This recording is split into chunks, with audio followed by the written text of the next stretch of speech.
Good morning, everyone. Welcome to another episode of the Monday Morning Show. I am your host, Coach Molly from Three Pines Leadership. And I can't start today's episode without talking about what's happening in America right now. America is on fire, and it's on fire. It's on fire because there's been a lot of hatred and mistreatment of people for generations. I light a lot of fire in my life. Like, seriously, I light fires for a living. And you need three things to build a fire. You need fuel, you need an oxidizer, and you need a spark or an ignition source. So in America, there's been generations of fuel, and that fuel is the fuel pile builds more and more with every interaction, every racialized interaction in the States, around the world. But let's talk about the States right now. Every time every time someone in a position of power enforces that power over someone else, that's adding fuel to this pile that's building. Every time someone is denied a job or denied a job interview because their name is hard to pronounce, that's adding to the pile of fuel.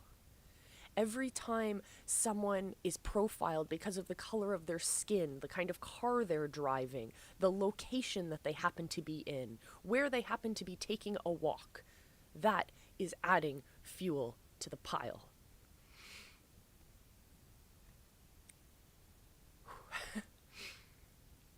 The other thing you need is an oxidizer. You need that catalyst. And that comes from people that are just adding to this. People that are adding commentary without taking the moment to sit back and listen. We have, when we don't take the opportunity to sit back and listen to the experiences of others, and we sit there with a judgment that what you experience and what happens through your life is the reality for everyone, and that's just not true. Where I sit here with my white skin and my privilege, I don't recognize and understand, or I recognize, but I do not understand. I have not experienced. I do not know in my heart and soul what it's like to live with dark skin, what it's like to live as a man, what it's like to live as someone with a different set of privilege than me. And that's a hard reality for a lot of people, to have that hard conversation, to say, you know what, I'm part of this problem. I recognized my privilege, I think I was about 17 or 18 years old. It was just after I started driving on my own. And I realized that, so I have like these big ears, and I had piercings and like weird colored hair and things like that. But I knew that I could break the rules and get away with it because of what I looked like. I could sneak into the crowd and disappear if I wanted to. I just had to cover certain things about me, and I had the privilege to be able to cover those little things. I cover my ear with my hair so that people don't judge me in that way. But I wasn't really recognizing at that point that I was covering up the things that I would be judged for with my whiteness, with my privilege. My friends, my family members don't have that privilege. And that's a really hard pill to swallow. That's a really hard reality. To know that the people you love, the people you spend your time with, are being treated completely differently. I think that's bullshit. I think we really need to rethink that. And the other thing you need to make fire is a spark or is an ignition. And maybe you're like some of my students, and it takes you a bunch of different matches or a bunch of different flicks of the lighter, or maybe you throw an extra can of gasoline or something to help catch that spark. In the history of America, or modern America, there's been a lot of history of sparks. There's been Klan rallies, generations of lynchings. There's been some of the most horrid laws and regulations that have been enacted as a way of protecting whiteness. I'm sorry, but whiteness doesn't need protecting.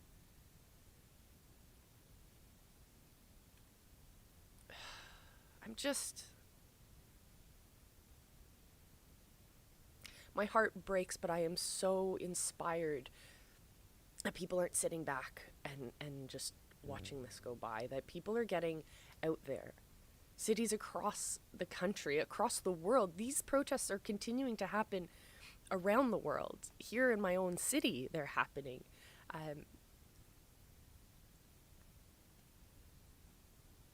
Because Mr. George Floyd was murdered in Minneapolis at the foot of a police officer, by the knee of a police officer, someone who is sworn to protect his citizens, someone who took an oath.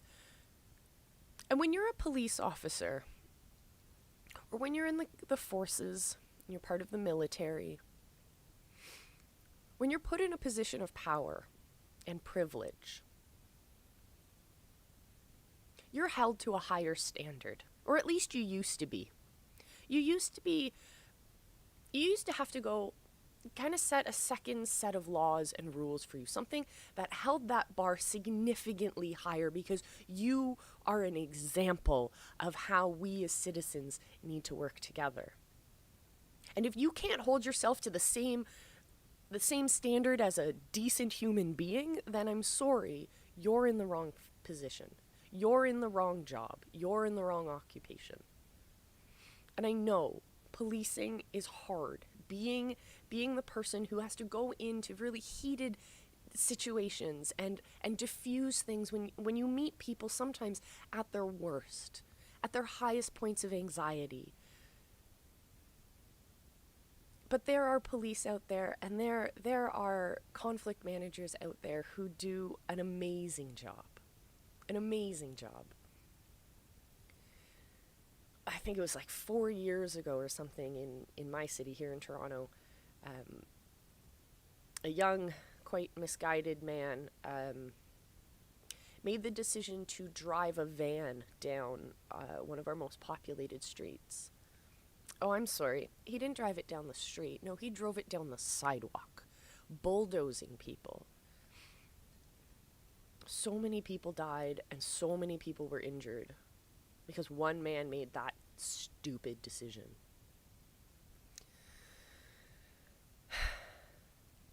But that was his choice. He made that decision. And the officers that came to respond, they also had a decision that they could make. So here in Canada, most people aren't gun owners. It's definitely not the same culture as in the States. We do have guns. You can be a gun owner, mostly for hunting or sport, things like that. So it's not like we don't know what guns are, obviously. We just see them as a tool to be used differently, I think. So we had this guy drive his van down the street. He's actually from my little town, which is like he's from not too far away from where I live right now. And so he goes, and his plan was to have his life ended at the hands of the police. And you would do that by inciting the police and making them believe that you are a bigger threat than you are. And that's what he tried to do. So he used his cell phone in his pocket to kind of point it at the police and threaten that he has a weapon and whatnot. And the police officer that that responded, that was the main point of contact in this situation, at first he had his gun drawn, and he's hiding behind, not hiding behind, but he's protecting himself behind one of the police cars as he's speaking with this guy in the van.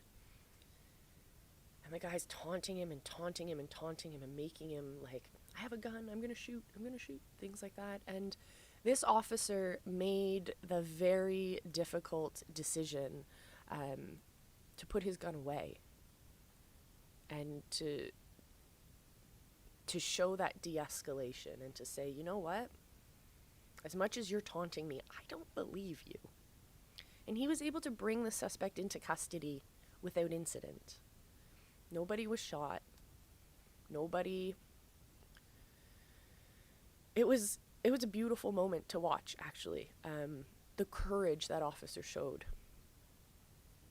And I hope that more officers can see that as an example. When we tap into that the humanness, the deep humanity that's inside of all of us, we have a beautiful power to connect with each other. When we find that vulnerability and we allow ourselves to take that barrier away, to break down the walls that we build up, to make ourselves feel safe. Once we dismantle that, we're able to better connect with each other. We're better able to listen, to recognize that we don't know everything. We can't put ourselves in other people's positions unless we've literally walked in their shoes, and you can't do that unless you listen and you hear and you ask questions to understand better. And that can be hard. That can be very hard for people. So the murder of George Floyd, and I'm not going to call it anything other than that because that's exactly what it was. And if you've seen the video footage of the officer who killed him, he's just sitting there. He's just sitting there. As if he was kind of kneeling during prayers at church, and he didn't really want to be there, and he's just looking off and not paying attention. And there's a life underneath him. He swore an oath to protect people, and he's kneeling on some man's neck. Just disgusting. Absolutely disgusting.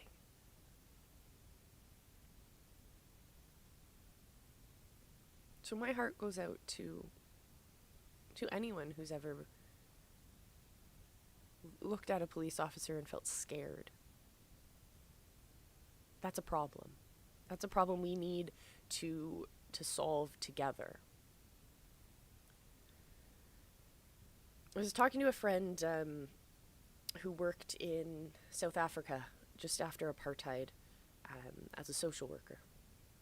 We were talking about apartheid. We're talking about the lofty goals of integration and the realities of,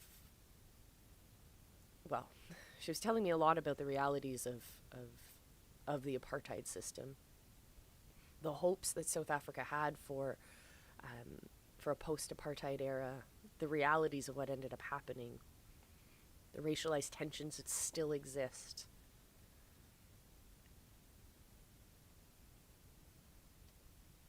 It breaks my heart.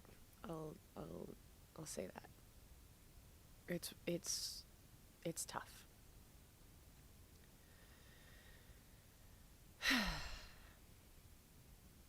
Yeah. So yeah, I was talking to this friend about all of these experiences and what we can do about it. And it's kind of hard to find a simple solution. There isn't a simple solution. It's a very wicked problem. It's complex. It's not a knot that's tied with one piece of rope that eventually you'll be able to untie and you'll have a nice long cord. That's not going to happen. It's a complex, wicked, wicked problem, and it requires us all to sit down and put our brains to it and to think about it. Like, right now, the way that the judicial systems are set up in both Canada and the US, they're very top down. They're very power over. They institute positions of power and authority. It's a system that's set up to take away power from those who are deemed to be not using their power correctly, at least when you fit on certain rungs of the ladder. But your mistakes can be just passed over if you exist over a certain level within this system, right? Because we all know that there's police and there's prosecutors and there's judges who are all misbehaving, to say the least, but they're getting away with it. Yet people are being arrested for not paying their parking tickets. Or people who go through the judicial system are being sent back to prison because they're unable to pay a small fee. Well, they can't pay the fee because they can't get a job because you've made it so freaking difficult for them. They can't get social housing. Our system is set up to create as many barriers as possible. And I guess it's set up in that way to be a deterrent so that people aren't going to be wanting to break the rules or whatever, or break this social contract that we have. But I'm sorry, it's not working. It's really not working. Instead, I think because the world is in such a place of drastic, radical change right now, it's an opportunity for us to make big change. The whole world, or at least all of America, is protesting. So why don't we take this opportunity to think of a new solution, to look around the world and see what other people are doing. Look around the world and see how other communities are finding solutions that work. When I was in school, I did a lot of studying about restorative justice, and a completely different model for dealing with conflict and dealing with people who break that social contract. And restorative justice looks different in different communities, but the basics of it's an idea where victims and perpetrators, for lack of a better word, come face to face. And they're surrounded by their community. And the community says in that moment, this is our problem. This is a problem that is affecting all of us. So we're all going to sit here and become part of the solution. And I think that is such a powerful message. The idea that when things are going wrong, we as humans have the agency and the ability to make that change, to do something better with the way that the world is right now. All of these systems that we have in place right now were created by other humans. We've spent centuries following them. Maybe they don't work anymore. Maybe it's time to think of a different solution. And when I say these are wicked problems, I mean it. They are complex. They are multifaceted. And the experience of these problems is different for every single person. And why is that? It's because our identities are different. The way that the different parts of our identities intersect give us unique perspective on the problems that we engage with. So when I talk about our identities, I'm talking about our race, our class, our gender, our sexuality, our family status, and so many more markers of who we are. I talk a lot in my coaching practice about the identities we have, the hats that we wear, the duties we we partake in, the jobs we have, the roles we have in our families, our friend circles, our workplaces, our communities. Those are the different roles that we play, the different pieces of our identity that intersect. And to deny the experience of that intersection is to deny the majority of the problem. And so a lot of people think that I've seen a lot of really ignorant, close-minded commentary about how Black Lives Matter is just this group that's supposed to, they're pretty much a terrorist organization and blah, blah, blah, blah, blah.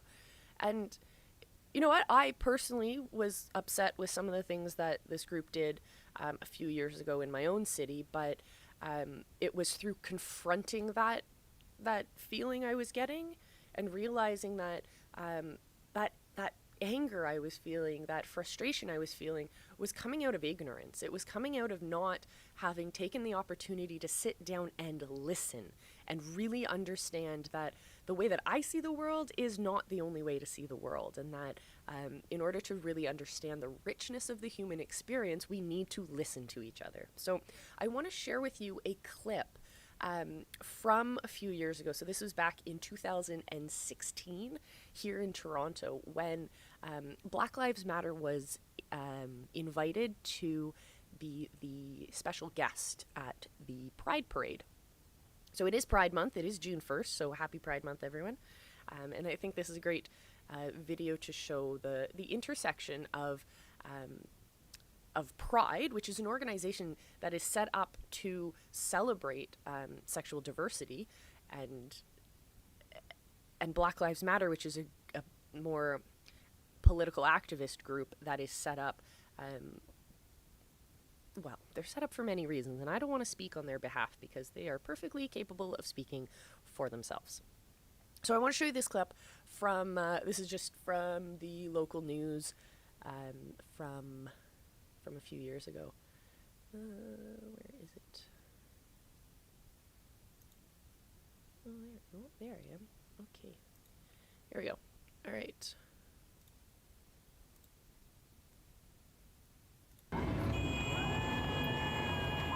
Breaking news in Toronto, Canada's largest Pride Parade is back on the move. A protest by the Black Lives Matter group brought the march to a halt for at least 30 minutes. The organization was given the status of honored group for the event, which is the grand finale of the Pride Month. Now, Alexandria Williams is a co-founder of the Black Lives Matter movement in Toronto, and she joins us now. So, Alexandria, thank you for making the time for us. I have to ask the question that everyone in Toronto is asking. Why did Black Lives Matter halt the Pride Parade? The reality is we halted the Pride Parade today because Pride Toronto as an organization has been constantly pushing Black folk in terms of their programming, other marginalized communities, in terms of the programming in a very far place away in order for us to celebrate our Pride. So today we held Pride accountable for their anti-Blackness, for their anti-indigeneity, for the fact that we have been pushed to the margins way too long. Well, you had been invited to be an honored guest there. I'm wondering, had you informed Pride organizers that you were planning to disrupt the march? We did not let Pride organizers know that we were going to interrupt the march. However, I think it was very clear from our actions at the mural when Pride decided to unveil the mural celebrating the unification, the false unification between trans community, queer communities, especially trans communities and queer communities of color, of having a safe relationship with the police. After that happened, it was very clear that we were not too happy with Pride and the way in which they had treated us as their honor group and other Black community members who have given and made so much space for Pride. Okay, and you're addressing concerns about other marginalized gay and queer communities being left out, but this parade was seen as a coming together of various LGBT communities, especially in the wake of the Orlando tragedy, where the vast majority of those who were killed were people of color. They were from various Latino backgrounds. This was also a historic parade because it's the first time a sitting prime minister was participating, and it was seen for various progressive groups as a good day. Was your timing appropriate for the sit-in? I think our timing is appropriate whenever we talk about the fact that there are Black, trans, and queer people who are dying at outrageous rates at the hand of the police. And when we talk about the fact that marginalized groups have been pushed to the back, even in terms of the planning on Friday, you had the trans march, you had the powwow, you had Black queer youth stages all happening at the same times. For folks who come from different intersections, it was very hard to celebrate Pride in a way that represents your identities.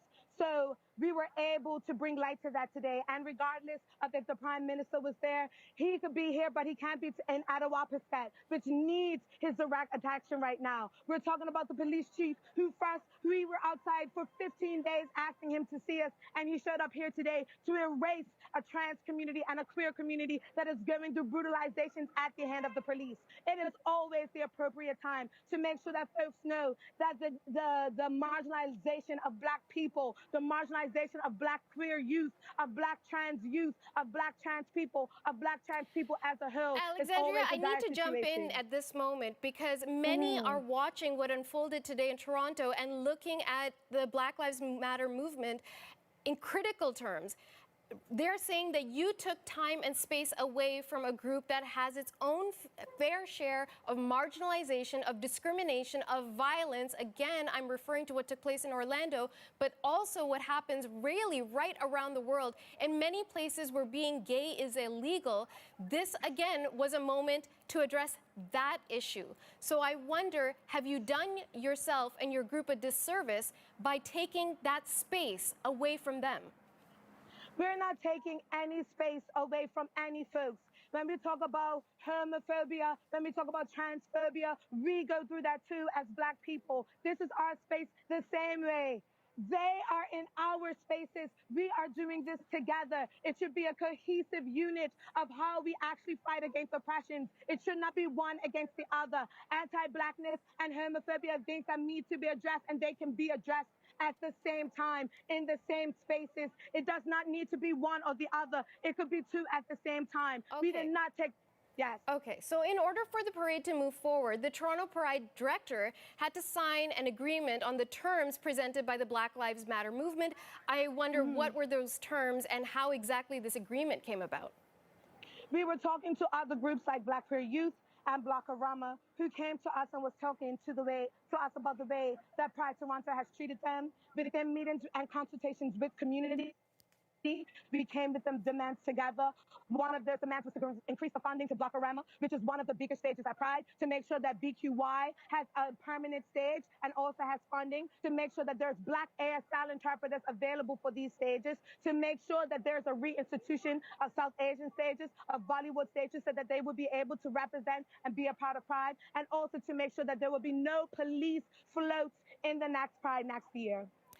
It sounds to some that you're bullying your way into getting the terms that you wanted. Yes, I understand you're working for other marginalized groups, but you didn't have a South Asian organization doing this. You didn't have a Puerto Rican organization doing this. You had your organization doing it and making sole demands. So where was the inclusivity in the series of demands you presented to Pride Toronto? The inclusivity of the terms that we created is the fact that we are a part of this community. This segregation between us and folks who identify as LGBTQ or folks that identify as a marginalized different things, we understand the intersections that it takes to fight against all oppressions. We didn't bully our way into Pride. We made space for ourselves in Pride. We made space for ourselves in a place where we have been erased, where people have forgotten the names of the people of us. And we made sure to recognize that all people who go through varying forms of oppression were represented today.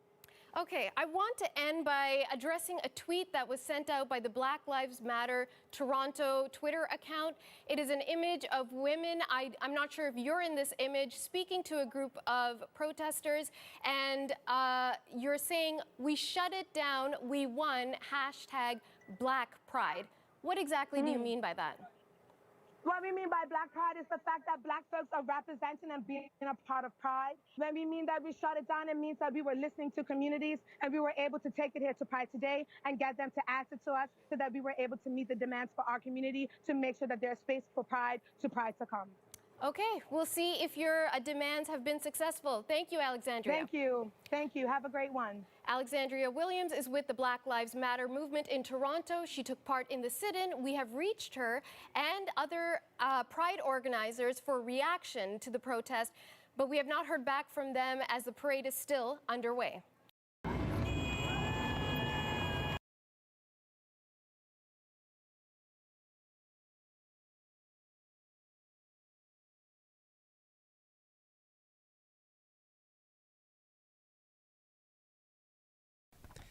So that is a little bit of the connection between Black Lives Matter and Pride Toronto. So a lot of what you're seeing in that clip is what's happening everywhere when it comes to activist work. We have there are those who work behind the scenes every day, going to meetings, going to stakeholder meetings, having their voice, doing that hard work. I'm not trying to discount either side's work at all. I'm saying there are those who do that work, who try to work within the system. And a lot of the reality is that that resistance that comes from within is being met with more resistance. So it's not like working from within is not entirely fruitless, but it's not giving the impact that a lot of activists were hoping for. And so once that happens, once you've tried to work from within the system, then you go out and realize that no, there's a level of frustration that starts brewing because they're not listening. They're either tokenizing you and saying, "Oh, look, yeah, well, we have these people who fit these boxes on our board of directors, so we're fine." It's like saying I'm not racist because I have a black friend. Like, no, I'm sorry. You have to do the work. You have to acknowledge your privilege. You have to be able to step down from that privilege. You need to be able to be vulnerable and to listen, to truly listen with your heart for the stories and the realities of what people are facing. So when it comes to Pride Toronto and Black Lives Matter, what was happening is that the organizers were placating, and they were tokenizing these members of their board and the members of the Pride community. And Black Lives Matter was like, I'm sorry, but you can't just say that you're being diverse because you have like 2 or 3 little events that are happening during Pride, but they all happen to be happening at the exact same time.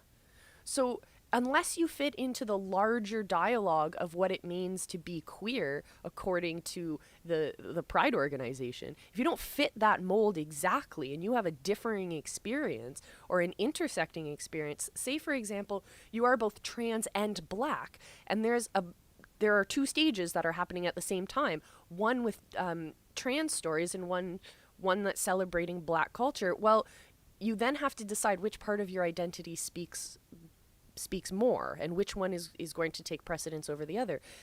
But if we had more diversity, if we had more stages, if we had more diversity overall to speak to all of the different facets that it means to be queer, to be anyone, to be human, for example, why can't we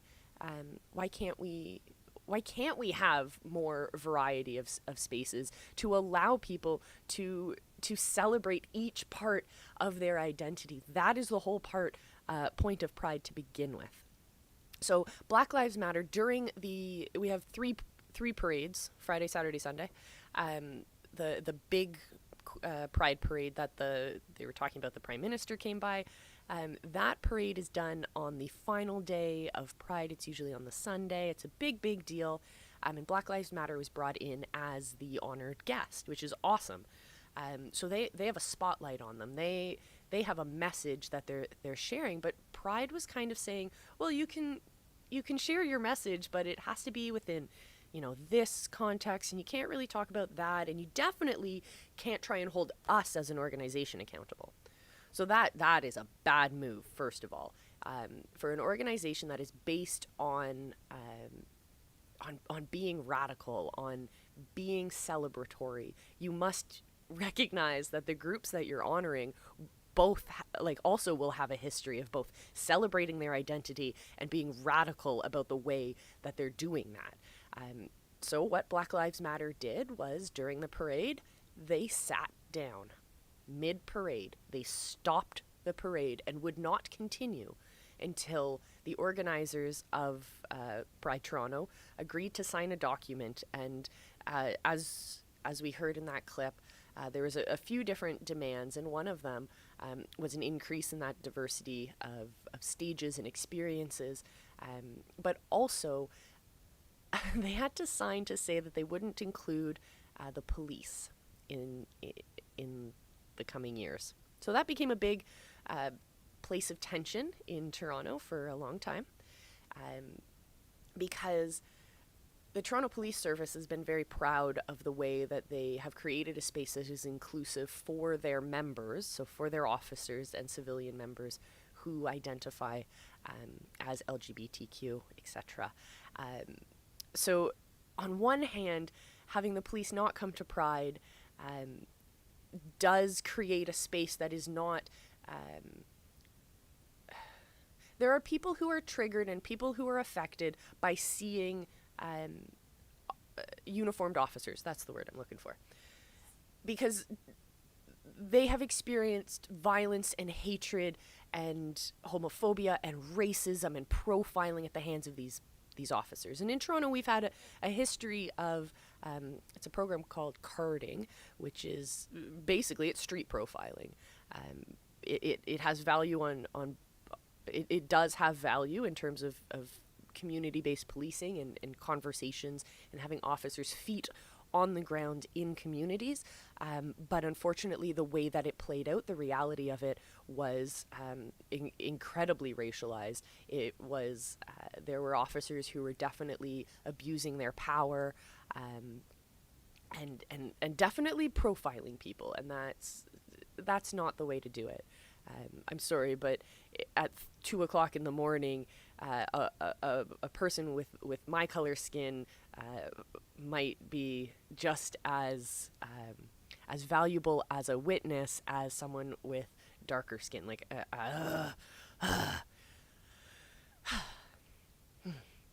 So yeah, so there was that.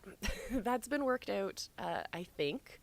I personally don't participate in the Toronto Pride events for that and other reasons.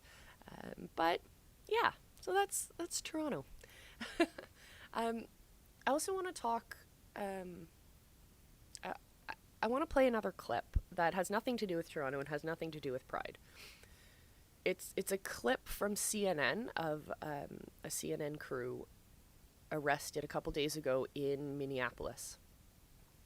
And they, this one was like, I stood there watching this in tears. It was maybe one of the scariest things in the world for me to have witnessed. So I have a deep respect for journalists. That I think without journalism, we will continue to be ignorant. Journalism is asking the hard questions. It's showing the reality of what things are. It's difficult in times that are so heated as they are now to remain unbiased and to present facts as they unfold. So I really appreciate when we have the ability to learn through good journalism. Okay, I'm just gonna play you the clip and then we'll talk about it.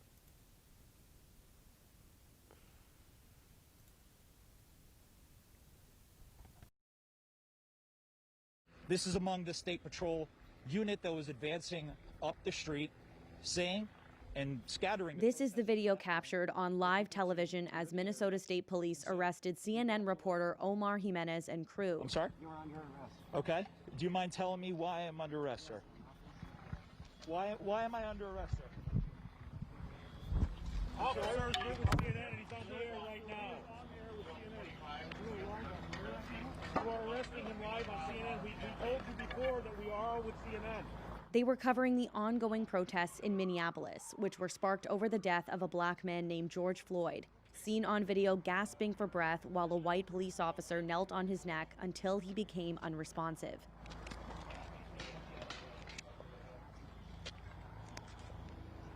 CNN tweeted early Friday morning that the entire film crew was arrested, despite identifying themselves, a clear violation of their First Amendment rights. About an hour later, CNN confirmed they were all released. Officers did not appear to give a clear explanation for why the reporter and crew were being arrested at the time. Jimenez, the reporter, is also black, and the people who arrested him all appear to be white. CNN says the governor of Minnesota spoke with the president of the news network and said he deeply apologizes for what happened and described the arrests as unacceptable.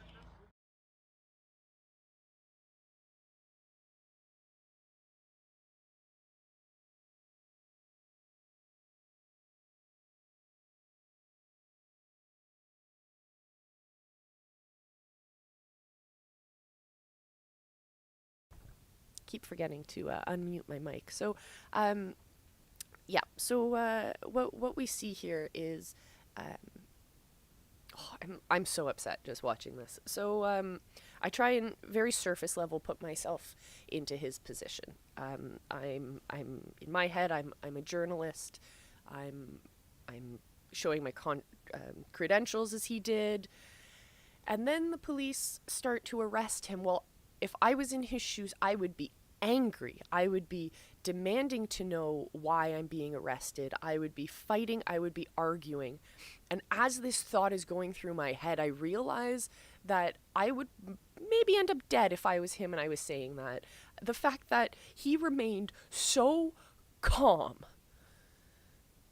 speaks to something I think is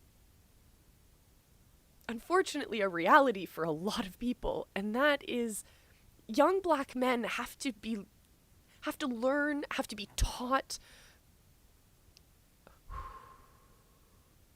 to behave a certain way when encountering the police. A way that in many ways silences them. They're not able to stand up and speak for themselves for fear of further violence or reprisals or who knows.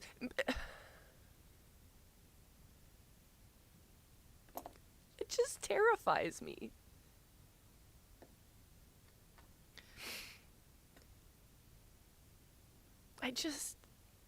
The realities of race are so, they're real. Okay, they're real. They're real. I have a dear family friend who is, in my opinion, one of the smartest people I've ever met. He's brilliant. He's the calmest person I've ever met. He is, the way that his mind works, he's so logical, and I find such comfort in being around him. And he's incredibly talented, and he works on really, really expensive cars.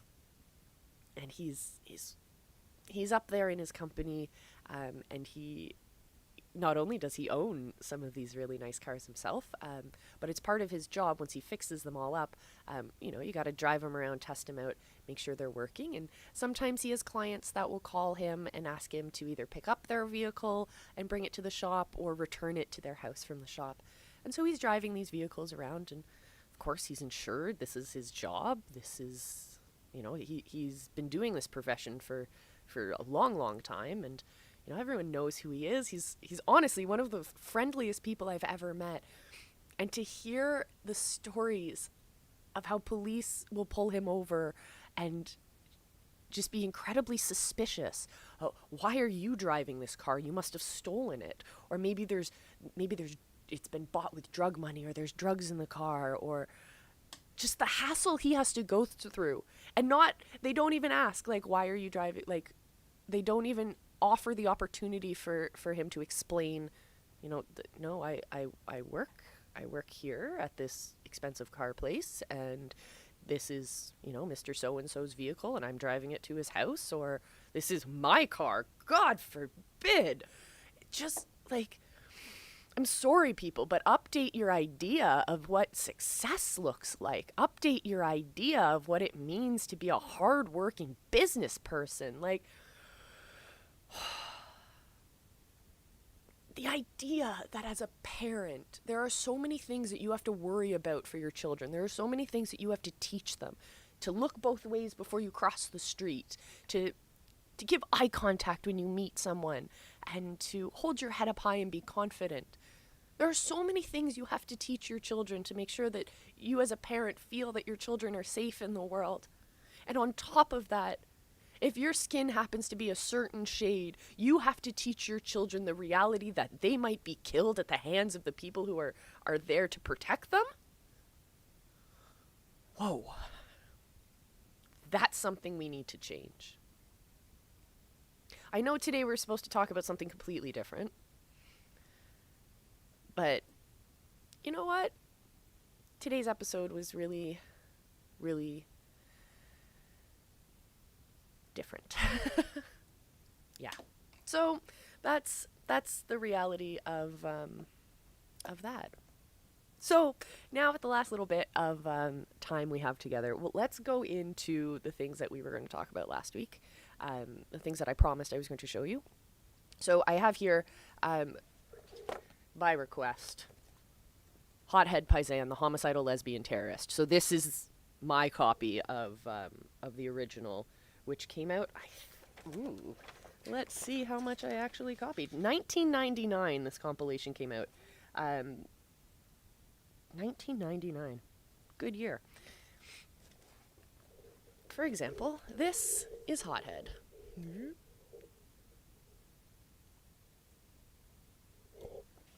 Yeah.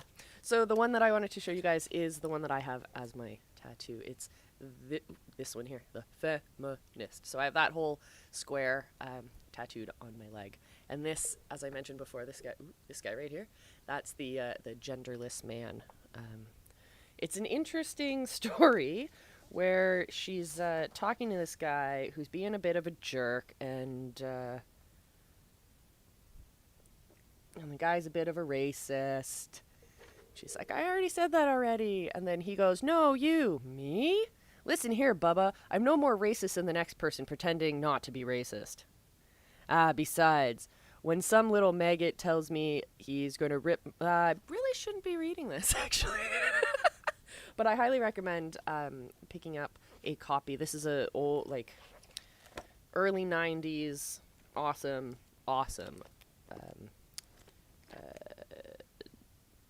comic book kind of thing.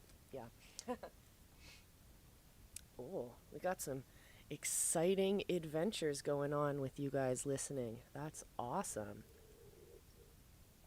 Some people are listening in their car, some people are listening in their bathrooms. That's pretty cool.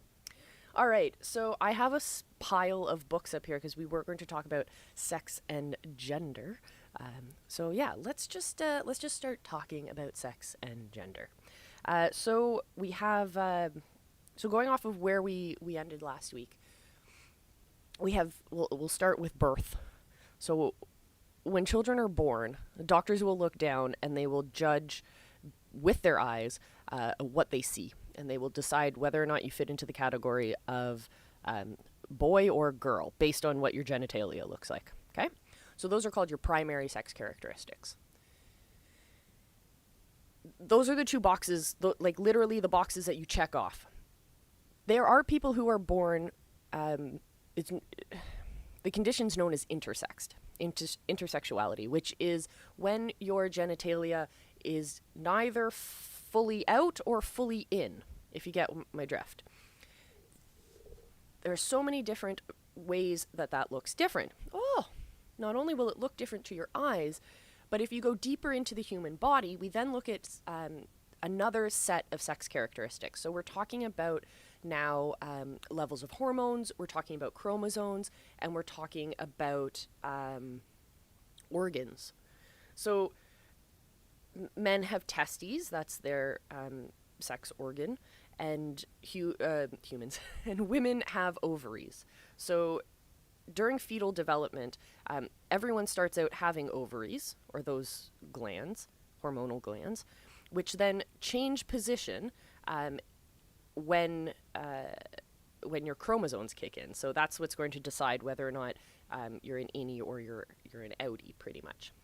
So where those glands are located will also help doctors figure out if you're going to fit into this box of male or female. So some children are born with ambiguous genitalia. And so back in the day, doctors used to just fix it. So they would just take the baby, bring it into surgery, make adjustments to make it fit whatever looks best when the child is born, and move on. And sometimes parents didn't even know this was happening. And a lot of times the parents who did know it was happening were kind of coerced or socially pressured into doing something. The complication with that is as you grow up, as you go into your first and second puberties, your hormones will kick in, and those hormones may not match what the doctor has assigned you to be. So that's where we're talking about chromosomes. So someone was asking last week how many genders I think there is, and I don't know. I don't know. Gender's a whole nother world. But when we talk about sex, this is where it gets confusing, because some people like to use the number of, I think it's like 67, that there's 67 different genders, but it's not true. That number comes from sex. That number comes from a calculation of the different combinations of X and Y chromosomes that you can have, and a couple of other different things. So there's X chromosomes and there's Y chromosomes. Some people are XX chromosomes, some people are XY chromosome. That's the difference between men and women in the big categories. But you can also have XXX chromosomes. So some people can have an extra X chromosome. You can have XXY chromosome. So people have a double X with a Y chromosome. You can have XYY chromosomes, et cetera, et cetera. So those add a lot more to it. You want to be super complicated, you can also have chimeric disorders, where you actually have two sets of DNA in you, and there's been a case or two where the majority of their cells were, let's say, XX chromosome, but there was the chimeric cells, so the group of cells that's usually chimeric disorders come from twins. Like in utero, one twin will eat the other twin, pretty much. Like the cells will combine. It's not actually eating and digesting. We're talking about groups of cells. So one group of cells will combine with another group of cells. So you have, let's say your XY chromosomes developing here, and you have your XX chromosomes here. So these are two separately fertilized eggs. Well, this one's not getting as much, or this one's getting lots, and this one's not, this one's kind of hungry. So it ends up eating that one, and then they develop into one. So you can actually get two separate sets of DNA, which is kind of cool. Sometimes people with, I'm going on a tangent now about chimeric disorders, but some people with chimerism will actually have like two different colored eyes. I've met a woman who her eye was split down the middle. One side was brown, one side was blue. And you'll see it a lot in cats and in lobsters as well. Chimerism. So sex can be determined not only by the physical characteristics, it can be determined by glands and hormone levels, and it can be determined by your chromosomes. So there's lots of different ways that can be complicated, but in general, the way that society likes to do things is to simplify things. So that's why we have the boxes of male and female. Easy. Now there's people who are able, or who have made the decision to use medical and surgical methods to move from one box to another. So when you do that and you have surgeries and you deal with like hormone replacements and hormone blocking and all of that, what you're doing is you're trying to adjust as many of the sex characteristics and the sex markers that you can, so that you're moving from one box to another. Yes, there are people who enjoy living in that liminal space between, and that's totally awesome. But in this case, what we're talking about is transsexualism. So some of these words I'm going to use are really old and out of date, but I'm using them so that we understand how this discussion has evolved over time. So we can start out by saying, by using these terminologies and understandings, because where we are now is in a completely different place. We use completely different terms to discuss these topics. So we have, so that's sex. That's what's inside of us. Then we talk about gender. So gender is something that's outside of us. It's not something that is necessarily, it's not something you can point to. It's not a physical thing. It's not something that you can measure, really. One of my favorite writers on the topic of gender is Judith Butler. And I was going to pull out her book and read some of that, but she is one of the hardest people to read. Her stuff really takes a lot of time to unravel. But basically what she says is that gender is performance. Gender is the way that we play a role. So it is the way that we hold ourselves, the way that we cross our legs, the way we walk, the way that we are socialized to interact with people. And the best way to explain that is to look at those two different categories of male and female and what we expect. So when we have women, it's a lot easier to explain this actually to older generations because they get it. I think kids these days, I'm really old, but I think people who were born around and after the millennium have a way different understanding. They're not set in these, the possibilities are a lot more open. So we have, okay, so there's a phrase that was pretty popular. You say like you're throwing like a girl. Well, throwing like a girl, okay, I love all of the softball players out there who are like, oh yeah, throwing like a girl, and they whip these like massive like fastballs and stuff like that, and they're like, there's amazing pitchers and throwing coaches that are working for major league baseball teams right now who are kicking butt, and they just happen to be female, which is, it's cool. You're breaking that glass ceiling, but throwing like a girl, there's actually, maybe I actually have it. Hold on. There was a study done years and years and years ago that actually shows the kinetics and explains some of the backstory of what throwing like a girl is actually about. Oh, look, here it is. Iris Marion Young. Egg and the sperm, how science has constructed the romance based on stereotypical male-female roles. Fabulous. I read a lot of stuff back in the day.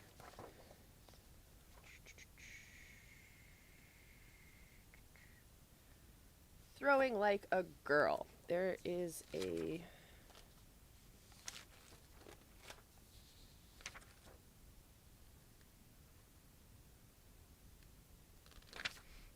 Let's just read through some of the points here. Actually, no.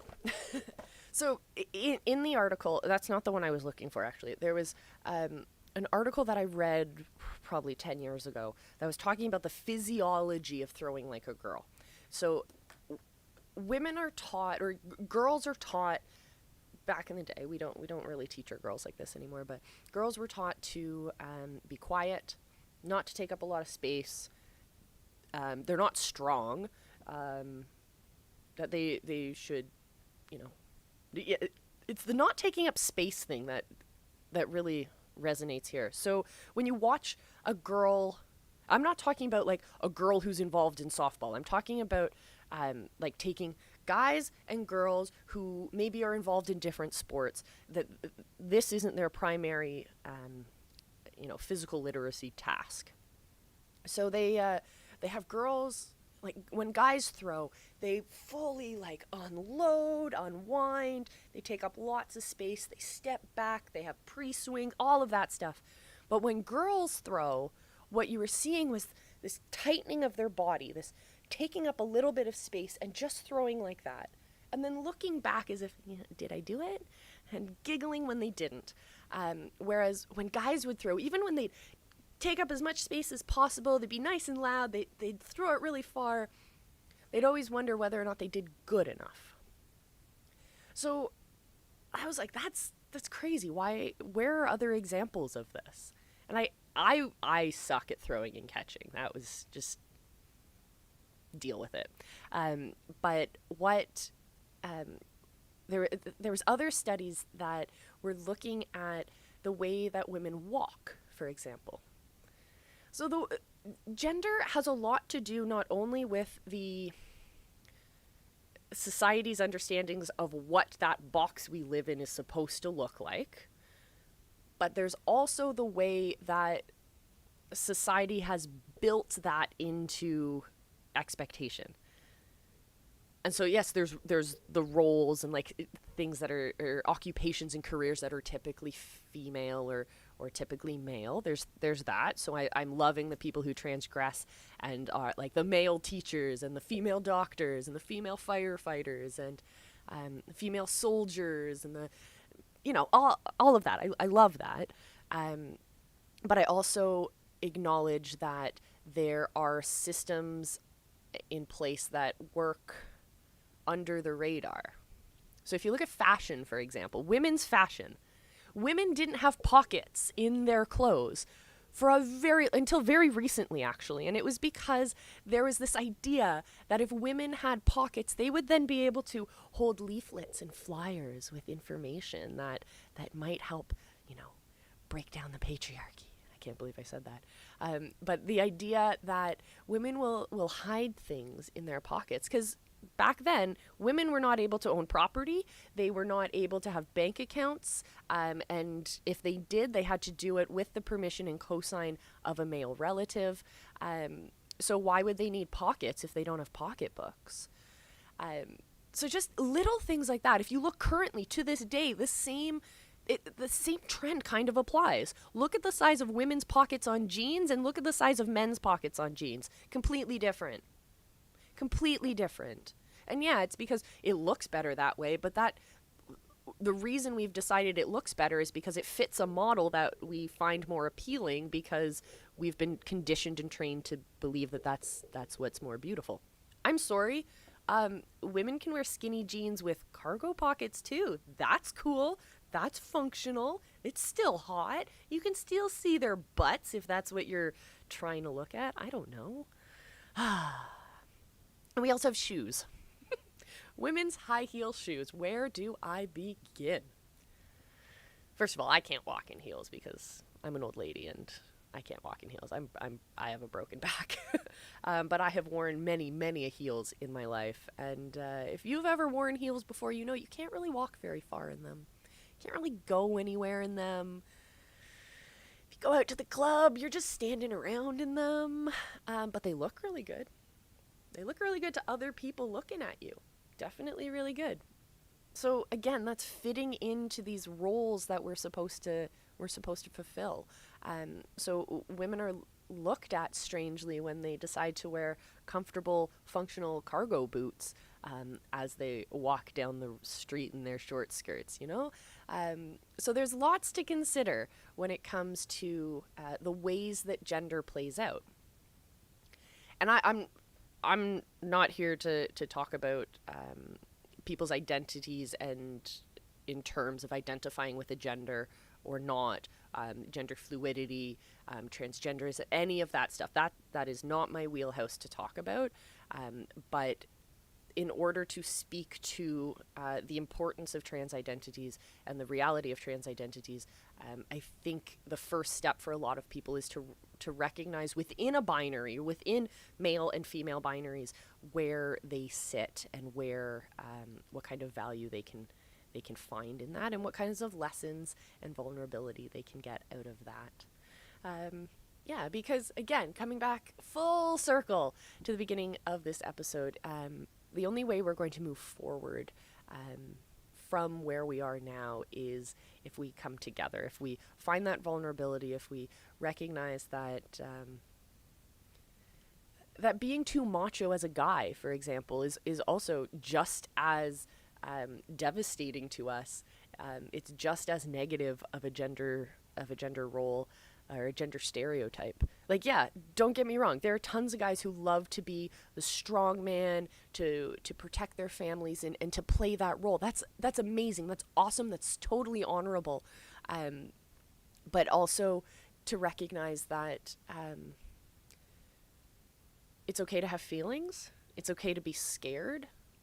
It's okay to acknowledge when you feel a little bit of out of control, and to find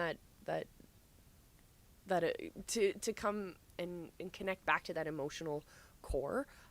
That's healthy. That's normal. That's okay. You don't need to be that macho guy all the time. A great example of this is if you look at G.I. Joe dolls, action figures, and how they've evolved over the years. So in like the 60s, I think it was in the 60s when he first came out, he looked just like a normal soldier. Like, it was about the fact that he was a soldier, and that's what young men looked up to. And his physical body looked completely different. This is what I want you to look at. And as the G.I. Joe's history evolved, he became more and more muscular. And then he got to a point where he became like unusually muscular. Like, that's not natural. Like, that required, like, they don't even look like Marine, like, body bearers, like, beyond that kind of amount of muscle. And it's just become really unhealthy. And then he starts cutting, and this, like, weight-wise. So now you're seeing this unnatural definition of muscle. And you can compare that to the journey that the Barbie doll has gone on, where her waist is getting tinier and tinier, her legs are longer and longer, her boobs are bigger and bigger, her eyeballs are gigantic. So she's at a point now where if Barbie as we know her today were an actual human being, she wouldn't be able to hold her own weight up. Her proportions are so unusual. And so that's setting an unnatural idea of what women are supposed to look like. And it doesn't celebrate the variety of women's bodies and whatnot. And the same thing is happening for men. G.I. Joe is the greatest example of, like, men have to be muscular and they have to be cut regardless. And you can also see that again, if we're going to take this back full circle and start talking about race again, if you look at male action figure dolls and look at them in terms of race, you'll also see that there's a significant number of black action figures, black characters, I guess I should say, who are, again, this unnatural physicality to them. And it celebrates, these characters a lot of times are celebrating the physical strength. Now, I say I love kids these days because they're exposed to a lot more. We're starting to see a lot more depth of character development, backstories that aren't rooted in these traditional Eurocentric ideas of masculinity. And we're understanding that there's value in storytelling and there's value in connecting to one's history and connecting back to one's identity. There's superheroes with backstories of single moms and of there's superheroes that are starting to reflect the reality of more people, and I think that's fantastic. So this episode has gone on a little bit longer than I wanted it to, but that's okay. We talked about a lot. We talked we're going to do another sex and gender episode coming up because there's lots we can talk about. But thank you so much for listening to this episode. Thank you for taking the time out of your day. I hope you take some time out of your day this week to think about how the way that you think about ideas of sex and gender and race and identity and politics and all of that, take a step back and think about where your opinions are coming from and what experiences in your life have helped form that. Recognize that, and then look for those same roots in other people's stories. So maybe we can all find common ground and we can realize that together we can make this world better than it is right now.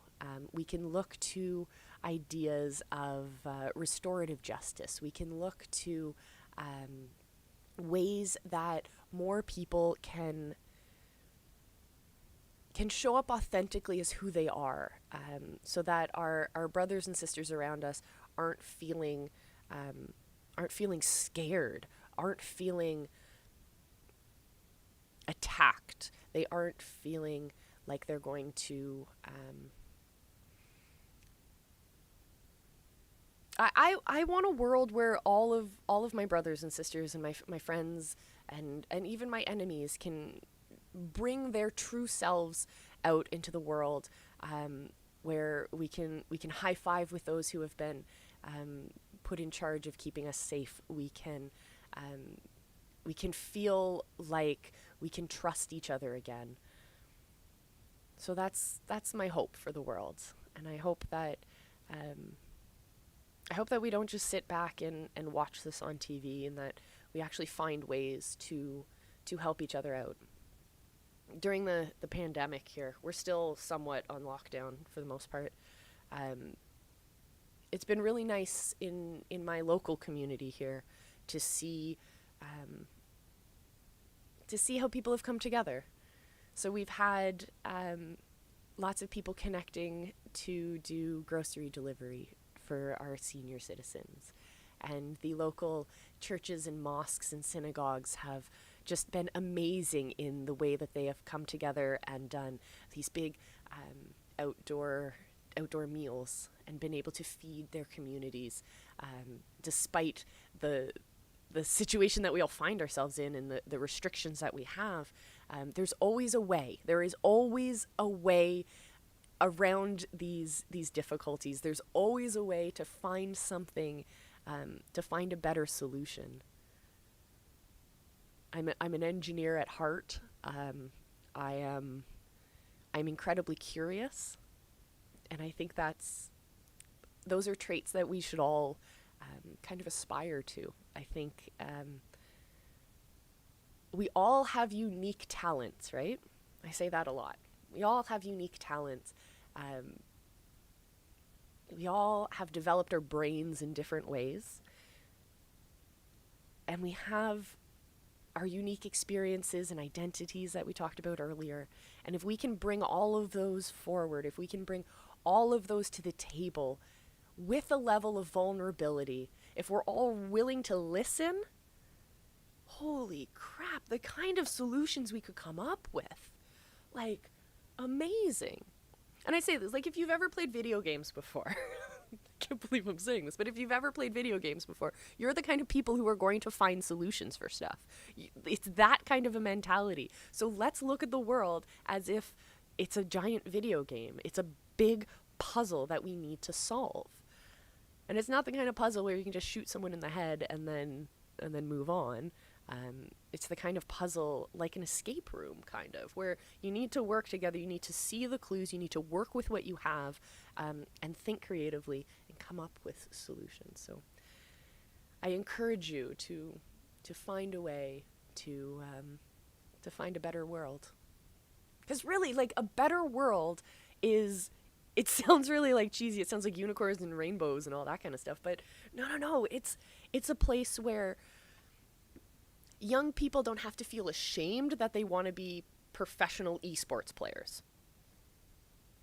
Like, yeah, a better world is a world where young girls aren't afraid to get muddy and play with the bugs. Like, that's the world that I work in. A better world is a world where we have access to our resources, so we can go play in the forest and we can enjoy that space, and we understand that there is both, we're given these amazing privileges of our environment to go into, but we're also recognizing that there's responsibility. So in order to have this better world, we have to acknowledge both responsibility and privilege and power. And I encourage us to look for solutions that are holistic, solutions that bring everyone to the table and recognize everyone's experience and identities as valuable, as true, as needed. We need this diversity. The thing that I'm Canadian, for those of you who don't know, and I'm an incredibly proud Canadian, and it's because the community that I grew up in is so incredibly racially diverse and culturally diverse and religiously diverse. It's amazing. People come to the city of Toronto to travel the world. You can eat from a different culture every day for a year and you still wouldn't overlap. It's that diversity in this city that I love. And when I travel all over the world, I see different value and things like that, but I see a lot of monoculture. I've never been to a city like mine. My city is, I think, the best city in the world. I'm not saying we're perfect at all, as we've talked about earlier in the clips that I showed you earlier, but it's an amazing space to be in, to be able to have those difficult conversations with people, to work them out, to have so much opportunity in my city as well is fantastic. So I encourage you this week, my friends, to go out and to have those difficult conversations. Connect with your friends, connect with your neighbors, make sure everyone's okay. Make sure you're okay. All right, well, I'm going to dip out very, very soon, but before I do, I want to throw out a little bit of what's going to be happening for the rest of the week here at Three Pines. So tomorrow I'm going to have my very own weekend day. It's going to be quite exciting. I haven't had a weekend in a while, so I'm going to take a day off. That's a lie. I'm not taking the day off. I'm going to work behind the scenes, but I'm not going to be streaming. You can check me back on at 11 a.m. Eastern on Wednesday. We're going to be doing a live training, and this week we're going into the flow state. So we're going to talk about maximum productivity and finding, when you connect your passion to the work that you have to do, how can you get into that state where things just flow? Like when you're playing your games and you're just like, you're totally in that moment and nothing's distracting you. Nothing feels like an obstacle. So how do we reach that spot? So 11 a.m. Eastern on Wednesday, we're going to be doing that course. And what else are we doing? Friday. Oh yeah, Friday we have the brand new Business Building Book Club where we're going into secret number 1 from .com Secrets, learning how to build and monetize your influence online. So join me for that one. That's also going to be 11 a.m. Eastern, and that's on Friday. And then again, 11 a.m. Eastern on Saturday for the live episode of the Lifelong Podcast. So Monday, Wednesday, Friday, Saturday, that's when I'm usually streaming. But you can always check out my older videos on the Three Pines Leadership YouTube page. You can connect with me on Instagram at 3THREE_Pines_leadership on the Instagrams. And I'm also on Facebook at 3 Pines, Pines. All right, everyone, that's it for me. Thank you so much for joining me. Thank you to all of my new followers. Mwah, love you, love you. So yeah, have a great week, everyone. I hope I see you soon. Until next time, remember that I love you and be excellent to each other. Bye, everyone. Stay home, stay safe, and check in with your loved ones.